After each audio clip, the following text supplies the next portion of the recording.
All right, make sure my microphone's still on. Sheesh. Pistons are close to acquiring, or I don't want to say close, but it sounds like they're trying to acquire Malik Beasley. I guess one of the Sacramento Kings reporters said that the only holdup for the thing is the Kings are holding it up. So I don't know if they're trying to get more money. They're trying to gauge the offer from Malik Monk, excuse me. I hope I said Beasley. And a lot of people say, "Oh, Trajan Langdon, wake up!" And all these teams doing these things in free agency, but free agency don't win nothing in the NBA. A lot of these teams making a lot of moves, and making a tremendous amount of moves, and it don't mean nothing. It means something if you make the right moves, or the right pieces in the right places. Check out Detroit Pistons Talk playlist. Thumbs up the video, share the video, subscribe to the channel. So it's about the right moves. That's what it's about. It's about making the right moves. But I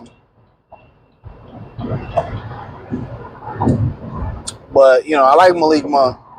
I think he can be a little bit more efficient shooting that three ball, but got a guy off the bench that can just flat out score. Handle the ball a little bit. He's not the distributor that Schröder is, and I'm gonna speak on Schröder too. He's not the shooter the distributor or ball handler Schröder, but he's looking to get his own shot. There were some issues in Sacramento with his attitude and Mike Brown, and remember he got into it with De'Aaron Fox's wife, confronting him when they moved on. Fox moved on to San Antonio. And I tell women all the time, you don't confront another man. Go get your husband, go get your uncle, your brother, your daddy. You don't confront men. Let me listen to that. And if you're a man and a woman try to confront you and argue with you, say, can I speak to your husband? Can I speak to your brother? Can I speak to your father, uncle, or something like that? I don't argue with women. And I'm going to just give y'all that game, because once you argue, women don't understand. Once you argue with a man, it puts a man in a masculine state. That's why y'all be getting mollywopped upside y'all head. And a lot of men, y'all don't realize it, especially the young men that watch my channel and ain't live yet.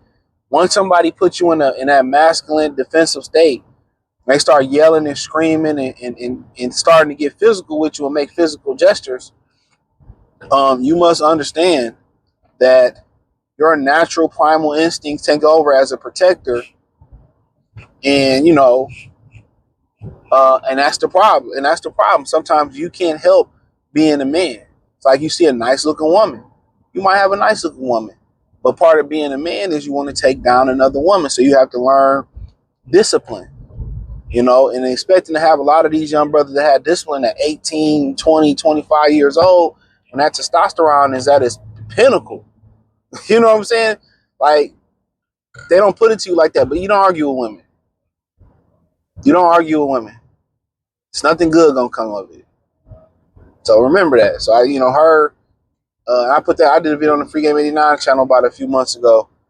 You put Monk and Fox name in the channel, put Free Game 89 in. Links in the description. But yeah, I like Monk. I always talked about him, long arms, seemed to have a lot of defensive potential. Spark plug off the bench, something they didn't have last year as far as a flat out score. Beasley is more of a catch and shoot defensive guy. But he could score a little bit. And then you got Karras, who they signed, who is a professional scorer, solid defender, played with JB in Cleveland. Monk, I think they upgraded. My only question would be, they really never replaced Tim Hardaway Jr. as that 3-and-D catch and shoot guy. They never replaced that. But what they did do was they added two scorers that can go get a bucket and help Cade. In addition to Jaden Ivey, Verge is really good defensively. And then, he's going to miss some games this year. That's just his history. Monk, he'd be able to pick it up. And, for the most part, if they can get that done. And then you just need a ball handler. I know Tyus Jones went somewhere. Jordan Clarkson, more of a scorer guy. He went to the Knicks. I think that's a great pickup for the Knicks. So now you need a ball handler. You call Malcolm Brogdon, or you call around the league and see if you can get a ball handler. Maybe you bring a Westbrook off the bench. I don't know. Because him and Schröder was competing to go to Sacramento. Maybe you bring him off the bench. Maybe you go out there and you find somebody I'm not thinking of. Ty Jerome went to Memphis. I think he's more of a shooter guy.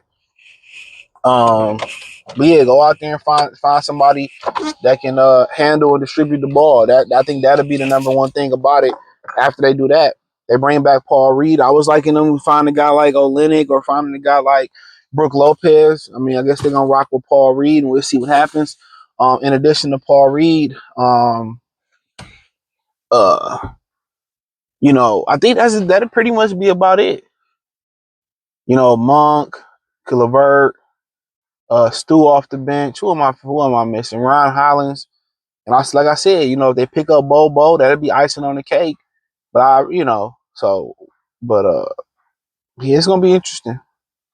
I think at that point with Levert, Monk, Stu, Sasser, um, IVK, I think one thing they really did upgrade in this deal was scoring. I think they really upgrade. I really think they upgraded the scoring. So when you had issues with, we need a bucket, they got that. So Schröder left for the Kings. Am I surprised? No.